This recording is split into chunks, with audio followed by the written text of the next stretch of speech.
Organisms जो होते हैं, जो ऑर्गेनिजम्स मल्टी सेलुलर होते हैं और स्पेशली कॉम्प्लेक्स होते हैं, not simple multi cellular organisms but complex multi cellular organisms, इन सभी के पास अपना स्पेशल रिप्रोडक्टिव ऑर्गन होता है। और बच्चों, ये रिप्रोडक्टिव ऑर्गन के हेल्प से ही रिप्रोडक्शन प्रोसेस में पार्टिसिपेट करते हैं। बच्चों, अगर ये रिप्रोडक्टिव ऑर्गन ना हो तो बच्चों कॉम्प्लेक्स ऑर्गेनिजम्स के लिए रिप्रोडक्शन करना संभव नहीं है। This is the reason we are going to study sexual reproduction in humans और स्टूडेंट्स। तो first of all, before starting the topic, हमें जानना होगा मेल और फीमेल के बारे में। मेल क्या होता है और फीमेल क्या होता है, उसके बारे में हमको समझना होगा। In general life in our society, जो वुमेन होती हैं उन्हें हम लोग फीमेल कहते हैं, मैन जो होते हैं उनको हम लोग मेल कहते हैं। ठीक है बच्चों। बच्चों, मेल का क्या रोल है, कैसे हम लोग पहचानेंगे कि whether someone is a male और अ फीमेल, इसको भी हम लोगों को पढ़ना है, इसे भी हम लोग जानेंगे। ये आता है बच्चों सेकेंडरी सेक्सुअल कैरेक्टर के अंदर। इसके बाद बच्चों, अगर हम बात करें कि जूनियर क्लास 1 से लेकर क्लास 10 तक आपके शरीर में काफी सारे चेंजेस आए हैं, और इन्हीं सारे चेंजेस के हेल्प से हम लोग डिफरेंशिएट करते हैं whether the person is male और whether the person is female, है ना बच्चों। तो इन्हीं सारे चेंजेस के बारे में भी जानेंगे। मेल क्या है उसके बारे में भी जानेंगे। मेल कौन सा गेमेट रिलीज करता है इसके बारे में जानेंगे। फीमेल कौन सा गेमेट रिलीज करती है इसके बारे में जानेंगे। फर्टिलाइजेशन कैसे होता है इसके बारे में जानेंगे। बच्चों, फर्टिलाइजेशन भी दो तरह का हो जाएगा, एक इंटरनल फर्टिलाइजेशन, एक एक्सटर्नल फर्टिलाइजेशन, इसके बारे में भी जानेंगे। सो कॉपी, पेन और बुक अपने सामने रखिए और let's start discussing the chapter. हम लोग इसको पढ़ना शुरू करते हैं, स्लोली स्लोली आगे बढ़ेंगे। तो स्टार्ट नोटिंग इट डाउन। ये टॉपिक इंपॉर्टेंट है, इसीलिए हमको लिखवाना भी यहाँ पे इंपॉर्टेंट हो जाता है, तो अपने सामने कॉपी जरूर रखिए। So let's start, let's begin, let's start writing the important terms. सबसे पहले हम अगर बात करें तो मेल क्या होते हैं। Male male are man, man are those who release as sperm, sperm जो कि इनका गेमेट होता है, which is the male gamete, male gamete. Female are the woman, we call it woman, we call her woman in our society, woman. She releases ova or ovum, egg.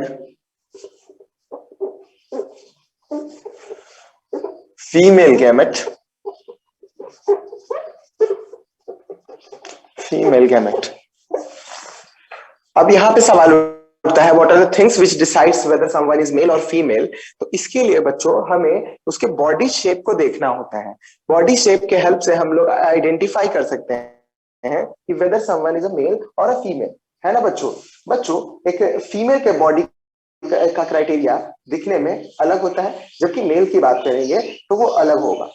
बच्चों, initially जब बच्चे जन्म लेते हैं तो उनके प्राइमरी सेक्सुअल कैरेक्टर यानी कि उनके रिप्रोडक्टिव ऑर्गन को जज करके हम लोग बताते हैं कि weather the baby is male और अ फीमेल। हाउएवर, अगर हम बात करें आगे बढ़ जाते हैं, हम जब बड़े हो जाते हैं तो हमारे अपीयरेंस यानी कि हमारे ग्रोथ को देख के बताया जा सकता है, हमारे बॉडी स्ट्रक्चर को देख के बताया जा सकता है कि whether I am a male और अ फीमेल बच्चों।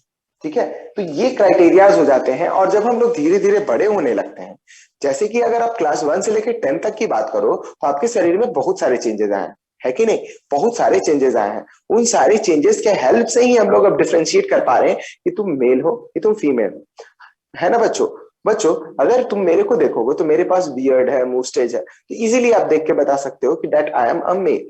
हाउएवर, फीमेल्स को भी देख के इजीली डिफरेंशिएट किया जा सकता है कि whether she is a female और नॉट। Let's move further. अब बच्चे, इसके गैमेट्स की बात हमने की, तो मेल का गैमेट, जैसे कि हम लोगों ने प्लांट्स रिप्रोडक्शन में भी पढ़ा था कि मेल का जो गैमेट होता है दैट इज स्पर्म, और फीमेल का जो गैमेट होता है उसको ओवा कहते हैं। इन सभी का फ्यूजन होगा, इसको हम लोग फर्टिलाइजेशन कहते हैं। ठीक है, ये फर्टिलाइजेशन इंटरनल भी होगा, एक्सटर्नल भी होगा। ठीक है, तो बच्चों जहां इंटरनल फर्टिलाइजेशन होगा उसको इंटरनल फर्टिलाइजेशन कहेंगे, specially human beings internal fertilisation करते हैं। जबकि कुछ एनिमल्स जैसे कि फ्रॉग्स, फिशेस, ये सभी एक्सटर्नल फर्टिलाइजेशन करते हैं। उसको जानने से पहले हम लोग थोड़ा जान लेते हैं what are the changes which takes place during this age. इस एज में कौन कौन से ऐसे चेंजेस हैं जो कि होते हैं, उसको हम लोग समझते हैं और थोड़ा लिख लेते हैं। तो लिखेंगे what are, start noting it down, what are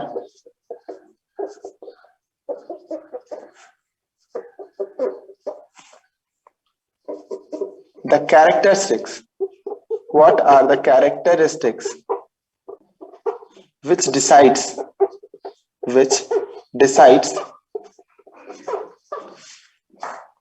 whether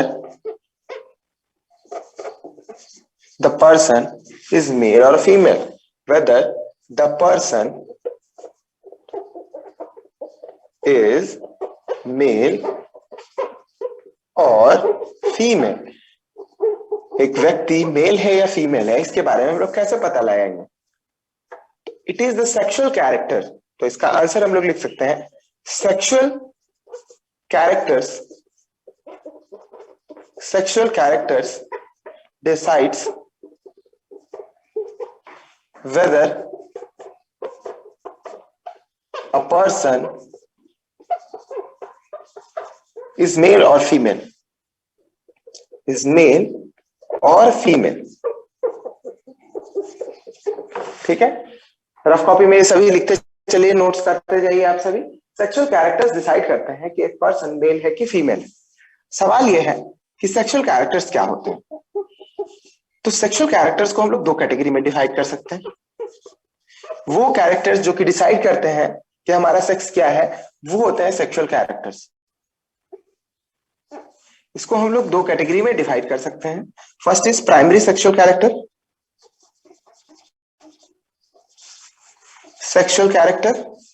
second is secondary sexual character, secondary sexual character students.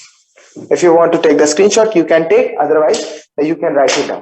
बच्चों once again I'm repeating कि मैन कौन होता है? मेल, जो कि स्पर्म रिलीज करता है। हाउएवर फीमेल कौन होती है? वो मैन जो कि एग या ओवा रिलीज करती है, जो कि फीमेल गैमेट होता है। वो कौन से फैक्टर्स हैं जो रिस्पॉन्सिबल होते हैं कि whether someone is a male और अ फीमेल? तो बच्चे वो कैरेक्टर्स होते हैं सेक्सुअल कैरेक्टर। सेक्सुअल कैरेक्टर्स को दो कैटेगरी में डिवाइड किया जा सकता है। एक हो जाता है प्राइमरी सेक्सुअल कैरेक्टर, एक होता है सेकेंडरी सेक्सुअल कैरेक्टर।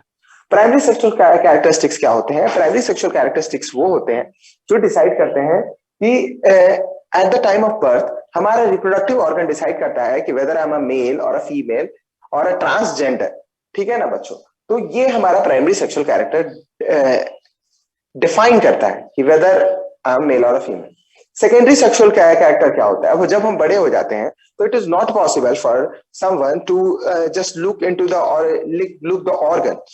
ठीक है, ये पॉसिबल नहीं है। तो यहाँ पे सेकेंडरी सेक्सुअल, प्राइमरी के अलावा कौन कौन से कैरेक्टर है जो कि डिसाइड करेंगे कि समवन इज अ मेल और female?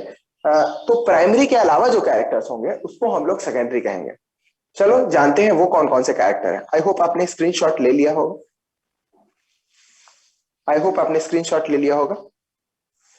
If you haven't, take it right now. I am erasing the board. अब बच्चों हम बार बार इस बात को रिपीट कर रहे हैं कि जब हम क्लास 1 में थे और जब हम क्लास 10th में, तो हमारे शरीर में बहुत सारे बॉडी में चेंजेस आए। तो उसको स्टडी करेंगे हम लोग। स्टडी करेंगे सेकेंडरी सेक्सुअल कैरेक्टर। वो जो चेंजेस तुम्हारे शरीर में आ रहे हैं उन सभी चेंजेस को ही हम लोग कहते हैं सेकेंडरी सेक्सुअल कैरेक्टर। ठीक है, उसको हम लोग स्टडी करेंगे कि वो कौन कौन से चेंजेस है। ठीक है, और उससे हमको पता चलेगा कि हम बड़े हो रहे हैं और हम मेल है या फीमेल है। तो वहां से ये बातें समझ में आती है। तो चलिए डिस्कस करते हैं। सबसे पहले secondary sexual characters, male changes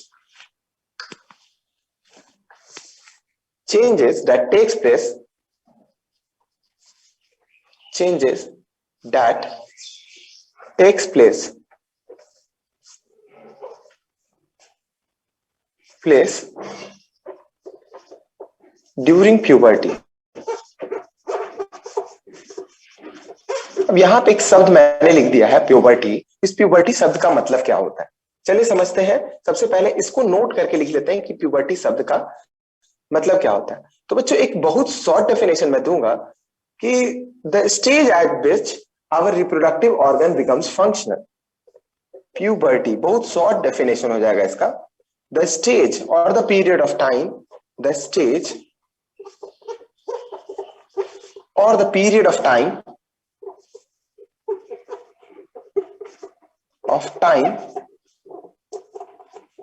when our reproductive organ becomes functional. Reproductive organ becomes functional. Becomes functional. बच्चों अगर हम बात करें कि प्यूबर्टी क्या होता है, तो प्यूबर्टी वो एज होता है, वो स्टेज होता है। एज होता है या स्टेज होता है, ये भी बोल सकते हैं, एज भी स्टेज भी। When our reproductive organ becomes functional, जब हमारा रिप्रोडक्टिव ऑर्गन फंक्शनल हो जाता है, काम करता है, रेडी हो जाता है काम करने के लिए, the stage at which our reproductive organ becomes functional and it is ready to take part in the reproductive process, तो बच्चों उसको हम लोग क्या कहेंगे, उस स्टेज को हम लोग प्यूबर्टी कहेंगे। Once again I'm repeating, whenever our reproductive organ, जब भी हमारा रिप्रोडक्टिव ऑर्गन फंक्शनल हो जाता है और रेडी हो जाता है to take part in the reproduction process, तो उस स्टेज को हम लोग प्यूबर्टी कहते हैं। वेट अ मिनट, क्या मैंने कहा कि हमारा रिप्रोडक्टिव ऑर्गन रेडी हो जाता है, फंक्शनल हो जाता है? हाँ, तो मैंने यही कहा। बच्चों जब मैंने ये कहा तो आपके मन में एक सवाल उठता है कि since I am ready, since my organ is ready to take part in the reproduction process, क्योंकि हमारा ऑर्गन रेडी है रिप्रोडक्शन प्रोसेस में पार्टिसिपेट करने के लिए, तो क्या हमें रिप्रोडक्शन में पार्टिसिपेट कर लेना चाहिए? तो बिल्कुल नहीं। फिर से सुनिएगा, जैसा कि मैंने कहा कि प्यूबर्टी वो एज है जिस एज पे हमारा रिप्रोडक्टिव ऑर्गन फंक्शनल हो जाता है, एंड आई होप कि मैक्सिमम बच्चे अभी प्यूबर्टी एज में है जिस समय आपका रिप्रोडक्टिव ऑर्गन फंक्शनल हो चुका होता है, या फिर हो रहा होता है, या फिर किन्हीं का हुआ भी नहीं होता है। लेकिन जब रिप्रोडक्टिव ऑर्गन फंक्शनल हो जाता है तो क्या हम रिप्रोडक्शन में पार्टिसिपेट कर सकते हैं? तो बिल्कुल नहीं। हाउएवर हमारा ऑर्गन रिप्रोडक्शन में पार्टिसिपेट करने के लिए रेडी है, फंक्शनल हो चुका है, लेकिन हम रिप्रोडक्शन में पार्टिसिपेट नहीं कर सकते हैं। पहले हम बात करें गर्ल्स की, तो गर्ल्स का रिप्रोडक्टिव ऑर्गन अगर रेडी है to take part in the process of reproduction, however वो रिप्रोडक्शन नहीं कर सकती, नहीं करना चाहिए, क्योंकि बच्चों उनका बॉडी कंप्लीटली ग्रो नहीं कर चुका होता है। However their organ is ready, लेकिन उनका बॉडी की ग्रोथ अभी और होना बाकी है। उनको एक बेबी को बियर करने के लिए, बॉडी को अपने वॉव यानी कि गर्भ में रखने के लिए और बॉडी स्ट्रांग होना चाहिए, और वो बॉडी स्ट्रांग कब हो जाता है, इनफ कैपेबल कब हो जाता है? It is at the age of 21। ठीक है बच्चे, कानूनी तौर से समझाया गया है कि एट द एज ऑफ 21, जो कि अभी जस्ट रिसेंट में चेंज हुआ, कुछ दिन पहले ये 18 इयर्स था, और इस पिछले ईयर 2021 में ही ये चेंज होकर 21 हो गया है कि मैरिज का एज 21 ही है। मीनिंग कि एक गर्ल जो है उनको वो मदर बनने के लिए रेडी कब हो जाएंगी? After 21 years. बॉयज की बात करते हैं, अगर गर्ल्स फिजिकली रेडी नहीं होती हैं, अगर बॉयज की बात करें तो बॉयज को तो बियर नहीं करना होता है बेबी को, तो क्या उनको रिप्रोडक्शन में पार्टिसिपेट करना चाहिए? तो नहीं, बिल्कुल नहीं। क्यों? क्योंकि however their reproductive organ is functional, is ready to take part in the reproduction process, लेकिन they are not mentally ready to take the responsibilities of a baby. बच्चों वो मेंटली रेडी नहीं होते हैं टू टेक द रिस्पॉन्सिबिलिटी, क्योंकि वो अभी खुद बच्चे हैं, खुद ग्रो कर रहे हैं, खुद बहुत सारे चेंजेस से गुजर रहे हैं, और एक नए बेबी को की रिस्पॉन्सिबिलिटीज को झेलने के लिए वो रेडी नहीं होते हैं बॉयज। दैट मीन्स कि however we are in puberty, it means you are in puberty and your organ is ready to take part in the reproduction process, लेकिन आप रिप्रोडक्शन नहीं कर सकते हो। Why? Because of many reasons. The first reason is the body is not ready to take part. The body, however, organ is ready, but body is not ready. Second, you are mentally not ready to take the responsibility of a baby.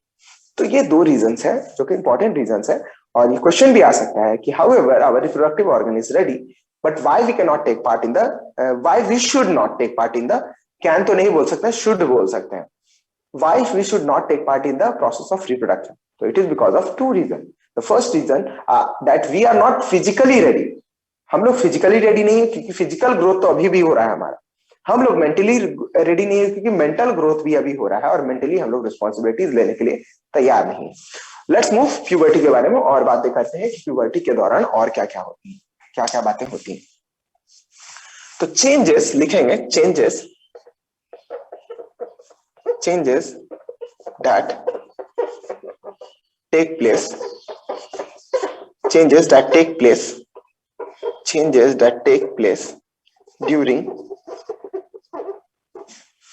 place in voice, सीधा in voice, voice में क्या क्या changes आते हैं at this as. ये याद रखिएगा, ये इंपॉर्टेंट क्वेश्चन हो जाता है कि changes that takes place in voice, body of voice, voice के शरीर में कौन कौन से चेंजेस आते हैं, लेट अस डिस्कस। तो सबसे पहले चेंजेस के बारे में हम लोग लिखेंगे, ठीक है। कॉमन चेंजेस भी होते हैं बॉयज और गर्ल्स में। पहले हम लोग थोड़ा जो अलग अलग चेंजेस है उसको डिस्कस कर लेते हैं। That is shoulders becomes broad, shoulders becomes broader,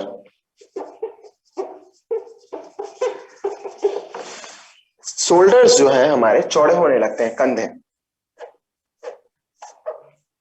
बच्चे अगर और बात करें तो शोल्डर्स ब्रॉड हो जाते हैं,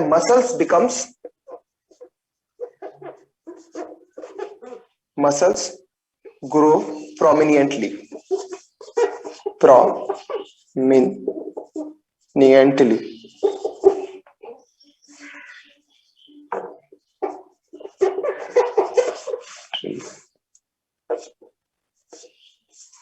तो दो जो चेंजेस हैं, वैसे चेंजेस जो कि गर्ल्स में नहीं होते हैं, बॉयज में होते हैं, वो चेंजेस है पहले चेंजेस।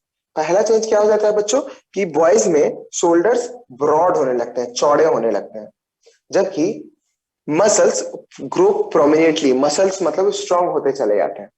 इसके आगे अगर हम बात करें तो वॉइस बिकम्स डिपर, वॉइस जो है वो डीप गाढ़ा होता चला जाता है, डीप वॉइस बिकम्स डिपर, और ऐसा इसलिए होता है because of the growth of Adam's apple. तो यहाँ पे बच्चों गर्दन में वॉइस के तुम देखते होगे निकला हुआ पोर्शन होता है, उसको हम लोग एडम्स एप्पल कहते हैं। Voice becomes deeper due to growth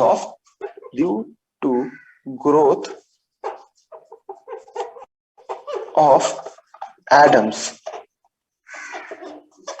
Apple.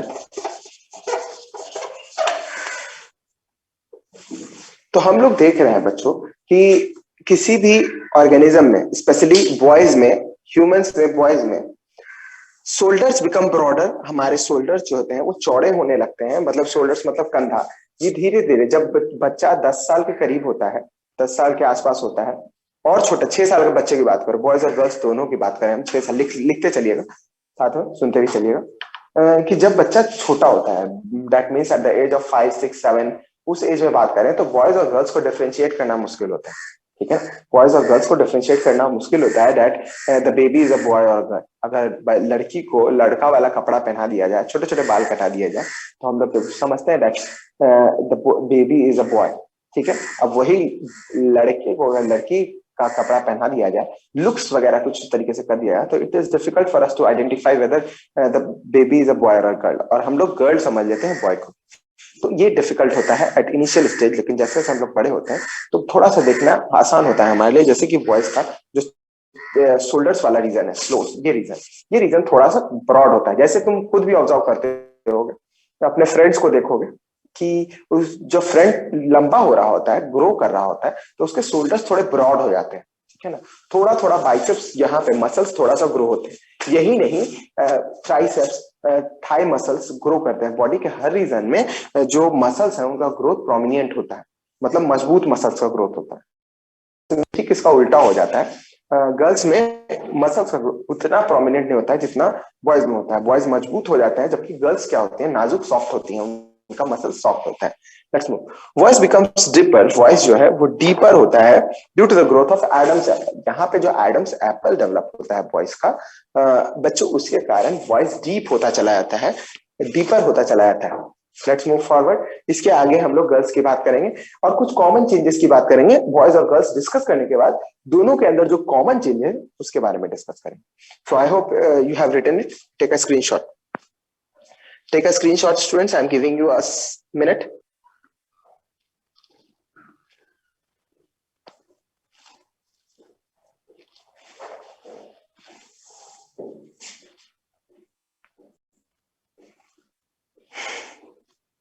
इसमें एक और बात कह सकते हो कि पेल्विक रीजन नैरो हो जाता है, जबकि गर्ल्स का पेल्विक रीजन, कमर के नीचे, वेस्ट के नीचे का रीजन गर्ल्स का ब्रॉड होता है, जबकि बॉयज का नैरो होता है। तो लिख लोगे एक और point, pelvic region. Pelvic region कौन सा region? The region below the waist, कमर के नीचे का region. Pelvic region becomes narrow. Now note it down this point, इस पॉइंट को भी अच्छे से लिख लोगे आप सभी।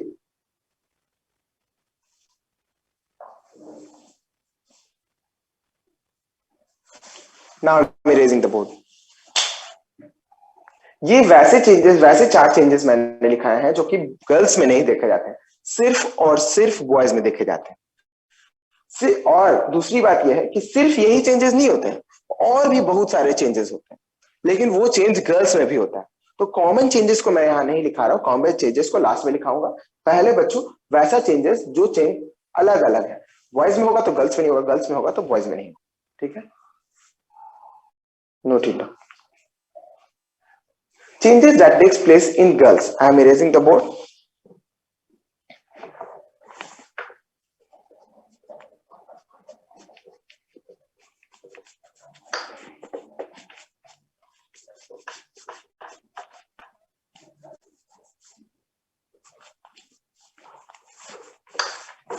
बच्चों गर्ल्स के चेंजेस की बात करते हैं, तो सबसे पहला जो गर्ल्स के अंदर जो चेंजेस होते हैं, जो कि हम ऑब्जर्व कर देते हैं, ऑब्जर्व कर सकते हैं, वो होता है बच्चों कि उनके broadening of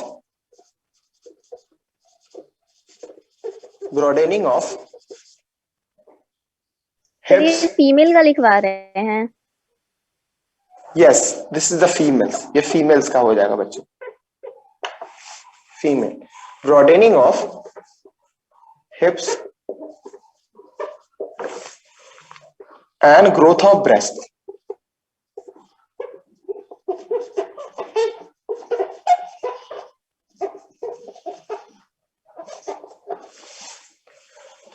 Pelvic regions becomes wider. Pelvic region becomes wider. Muscles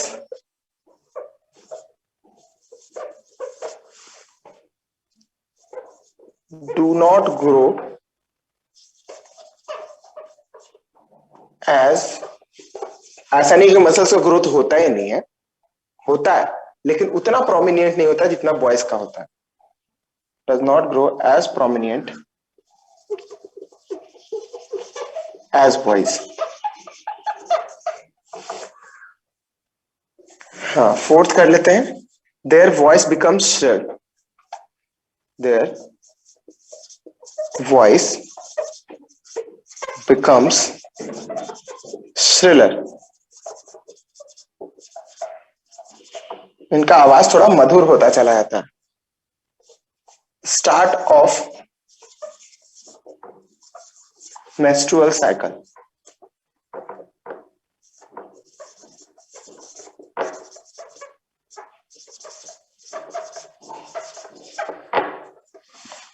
Fifth, is there any other point left? I don't think.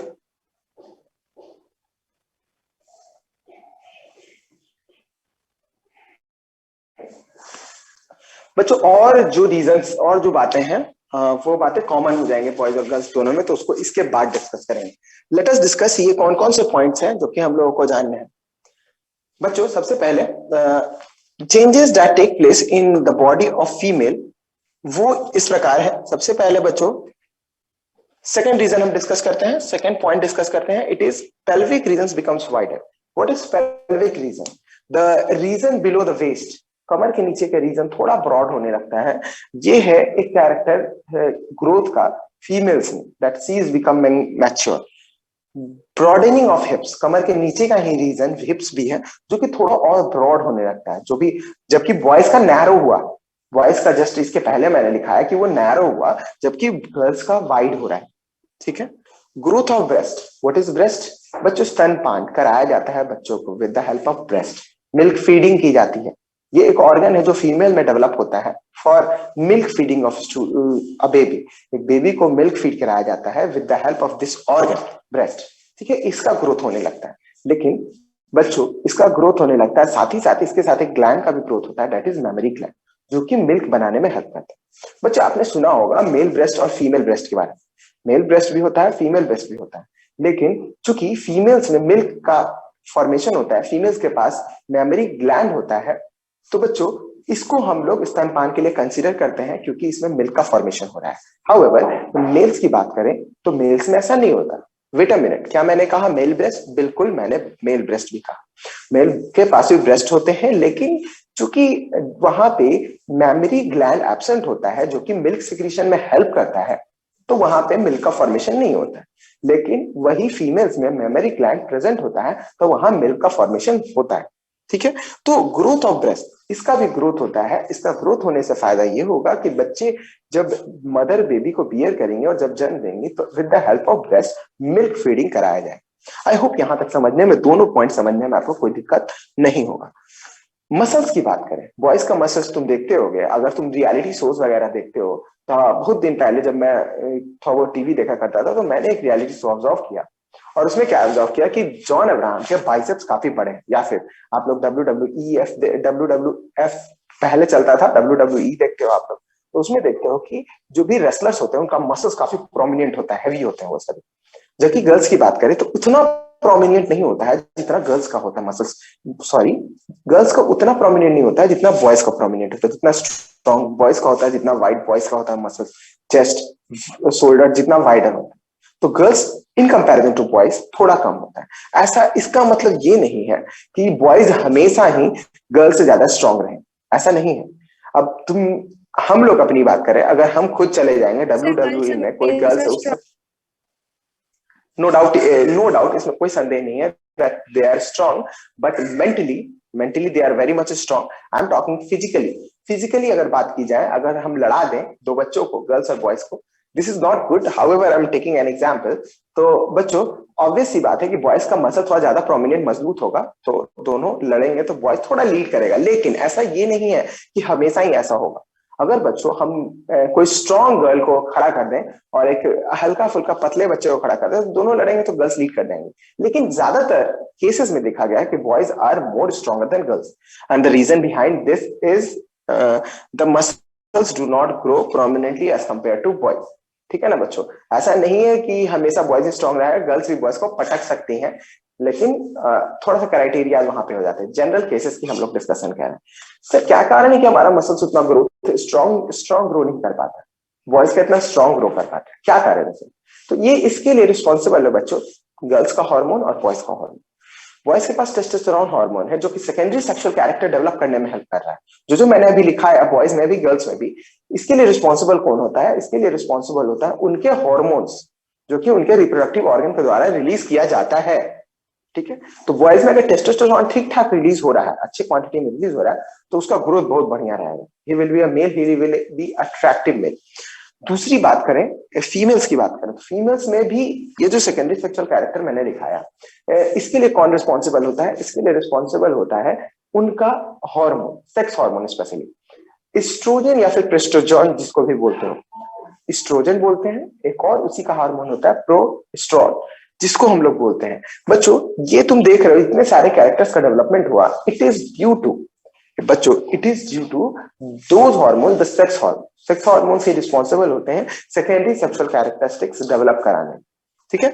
अब let's discuss about the fourth point की बात करते हैं। तो देयर वॉइस का स्पेलिंग गलत है, अभी तक कोई नहीं पकड़ रहा है, इसका मतलब कोई नहीं लिख रहा है। लिख लिए sir, there voice becomes still. लड़कियों का आवाज थोड़ा सा स्टिल हो जाता है, मधुर हो जाता है, जबकि वॉइस का आवाज डीप गाढ़ा हो जाता है। आपने सुना होगा अमिताभ बच्चन का आवाज कौन बनेगा फिर, मेरा आवाज, ठीक है ना। हम लोग का आवाज डीप हो जाता है। डीपर होने का कारण होता है कि हमारे अंदर थोड़ा सा वॉइस बॉक्स जो है, लैरिंक्स जिसको कहते हैं, थोड़ा सा बड़ा होता है, गर्ल्स का थोड़ा पतला होता है। इसीलिए बच्चों गर्ल्स का आवाज स्टिल होता है, मधुर होता है in comparison to boys. Boys का आवाज डीपर होता है। आपने कभी ऑब्जर्व किया होगा कि आपने कभी बॉयज की बात कर रहे हैं, अगर आपने अपने घर में अपने फ्रेंड के घर में फोन किया होगा, तो जब आपका फोन फ्रेंड उठाता है तो तुमको लगता है कि लड़की बोल रही है, तो तुमको समझ में आता है कि उसकी मम्मी है। तो आप बोलते हो कि हाँ हेलो, अगर प्रत्यूष ही फोन उठाया है तो तुम बोलते हो आंटी प्रत्यूष को फोन दीजिए। तो वो बोलेगा अरे भाई हम तो प्रत्यूष ही बोल रहे हैं। ठीक है ना। तो ये कंफ्यूजन होता है, क्यों? क्योंकि उस समय तुम छोटे हो, और उस समय छोटे होने के कारण क्या हो रहा है कि तुम्हारा और गर्ल्स का दोनों का वॉइस बॉक्स जो है, लार्नेक्स जो है, उतना ही है। अब थोड़ा और वॉइस बड़ा होगा तो उसका लार्नेक्स और ग्रो करेगा, तो आवाज डीप होगा और आवाज पकड़ में आने लगेगी। ये कब होगा बच्चों? प्यूबर्टी के दौरान और उसके बाद। ठीक है, आगे बढ़ते हैं। Start of menstrual cycle. Menstrual cycle क्या होता है बच्चों, इसको हम लोग डिटेल में डिस्कस करेंगे during the discussion of female reproductive organ. Female reproductive organ के दौरान हम लोग इसको डिस्कस करेंगे कि मेंस्ट्रुअल साइकिल क्या होता है। इसमें क्या होता है बच्चों, गर्ल्स में ओवा का फॉर्मेशन होता है, और ओवा का फॉर्मेशन जब ओवा फर्टिलाइज नहीं करता है, मतलब उसको अगर स्पर्म नहीं मिलता है, तो उसको बॉडी से रिलीज कर दिया जाता है। ये इसको साइकिल का नाम इसलिए दिए हैं क्योंकि ये हर 28 to 30 डेज के बीच में होता है। ठीक है, once again I am repeating कि मेंस्ट्रुअल साइकिल क्या होता है, इसको हम लोग फीमेल रिप्रोडक्टिव ऑर्गन जिसमें पढ़ेंगे उस समय इसको डिटेल में डिस्कस करेंगे। शॉर्ट में अभी मैं बता दूं कि जब ओवा का फॉर्मेशन होता है तो ओवा वेट करता है for some time for sperm, लेकिन ऐसा नहीं होता हमेशा, तो उसको स्पर्म मिलेगा नहीं। स्पर्म जब नहीं मिलता है तो शरीर से उस ओवा को मेंस्ट्रुअल फ्लूइड के साथ रिलीज कर दिया जाता है शरीर से बाहर, और ये हर 28 to 38 डेज के बीच में होता है, इसीलिए इसका नाम रखा गया है मेंस्ट्रुअल साइकिल। आई होप यहाँ तक आपको लिखने समझने में कोई दिक्कत नहीं होगी। लेट्स मूव, इसके आगे डिस्कस करते हैं। अभी हमारे पास टाइम आई थिंक है डिस्कस कर लेते, कुछ कॉमन चेंजेस बस बोल पाएंगे, लिख तो पाएंगे नहीं, टाइम नहीं। हाँ, तो हम लोग डिस्कस कर रहे हैं कुछ कॉमन पॉइंट्स, कॉमन चेंजेस क्या क्या हो जाते हैं गर्ल्स और बॉयज में। बच्चे, कॉमन चेंजेस ये हो जाते हैं कि बच्चों, development of hair in the armpits and the pubic regions. Armpits में मतलब आर्मपिट्स मतलब समझ ही जाओ, अंडर आर्म्स में ग्रोथ ऑफ हेयर होता है, जबकि प्यूबिक रीजन्स उसके साथ ही साथ प्यूबिक रीजन्स में भी हेयर का ग्रोथ होना शुरू हो जाता है। इसका मतलब कि तुम ग्रो कर रहे हो, तुम यंग बन रहे हो, है ना। तो I am repeating once again, ये दोनों में होता है, मेल हो या फीमेल हो, प्यूबिक रीजन्स और आर्मपिट्स में हेयर का ग्रोथ होना दोनों में कॉमन है। ठीक है, एक पॉइंट यहाँ पे छूट गया है, आप सब इसको लिख सकते हो कि डेवलपमेंट ऑफ बॉयज में, development of facial hair, facial hair का ग्रोथ बॉयज में होता है during puberty and after puberty, facial hair का ग्रोथ होने लगता है। सर किसी किसी गर्ल्स में भी होता है सर। हाँ, वो भी बच्चों, लेट्स कम बैक, वापस आते हैं और डिस्कस करते हैं कि ऐसा क्यों होता है गर्ल्स में भी। बच्चों होता ही है कि देखो, हमारे अंदर टेस्टोस्टेरोन हार्मोन डेवलपमेंट होगा, टेस्टोस्टेरोन के अंदर जो कैपेसिटी है वो हेयर के ग्रोथ कराने की ज्यादा होती है in comparison to girls, specially in regions में। ठीक है, फीमेल्स में भी अक्सर ऐसा देखा गया है कि थोड़ा सा लिप्स के ऊपर हल्का हल्का हेयर ग्रो, हल्का, बहुत हल्का, बहुत ज्यादा हल्का हेयर का ग्रोथ देखा गया। सर वैसा क्यों, ऐसा क्यों हो रहा है बच्चों? क्योंकि ये भी एस्ट्रोजन भी एक तरह का सेक्स हार्मोन है। ठीक है, वो भी ग्रोथ को, हेयर को ग्रो कराता है, लेकिन फीमेल्स में इन कंपैरिजन टू बॉयज बहुत कम। बॉयज का तुम देख सकते हो कि बॉयज का जितना हेयर का ग्रोथ है उसके कंपैरिजन में गर्ल्स का बहुत ज्यादा कम है। फिर भी बहुत रेयर केसेस में देखा गया कि हल्का फुल्का हेयर का ग्रोथ गर्ल्स में भी अपर लिप्स के रीजन्स में होने लगता है। तो it is because of hormonal fluctuation, थोड़ा हार्मोन ज्यादा